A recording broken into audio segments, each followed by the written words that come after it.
రాజన్న సిరిసిల్ల జిల్లా ఇల్లంతకుంట రజక సంఘం ఆధ్వర్యంలో నేటి నుంచి శ్రీ మాడేశ్వర స్వామి విగ్రహ ప్రతిష్ఠ కార్యక్రమాలు మొదలయ్యాయి. ఈ కార్యక్రమం నేటి నుంచి 3 రోజుల పాటు కొనసాగనున్నాయి. ఈ కార్యక్రమంలో భక్తులు అధిక సంఖ్యలో పాల్గొని స్వామివారి కృపకు పాత్రలు కావాల్సిందిగా గ్రామ పురోహితులు శ్రీ మూగు నాగరాజ్ శర్మ కోరారు.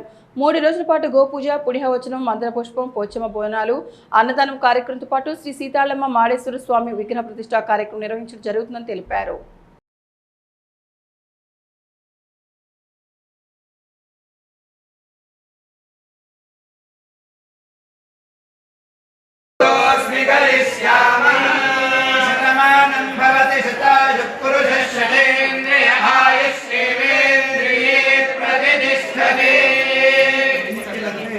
ఇల్లంతకుంట మండలంలోని రజక సంఘం వాళ్ళు నిర్వహిస్తున్నటువంటి సీతాలమ్మ సహిత మడలేశ్వర స్వామి ప్రతిష్ఠా మహోత్సవము రేపటి నుండి వైశాఖ మాసము బహుళ పంచమి నుండి వైశాఖ బహుళ సప్తమి వరకు ఈ కార్యక్రమము అంగరంగ వైభవంగా రజక కులస్తులందరూ కూడా అత్యంత వైభవోపేతంగా జరుపుకునేటువంటి పండగ.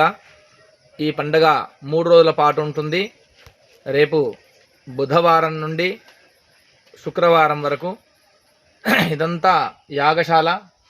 ఈ యాగశాలలో ఏకతో లింగభద్ర మండలమని, సర్వతో భద్ర మండలమని ఈ 2 యంత్రాలు, ఒకటేమో అమ్మవారిది, ఒకటేమో అయ్యవారిది. ఈ విధంగా ఈ యాగశాలలో ఈశాన్యంలో నవగ్రహ మంటపము, ఆగ్నేయంలో యోని మంటపము, నైరుతిలో వాస్తు మంటపము, వాయువ్యంలో క్షేత్రపాలక మంటపం, ఇలా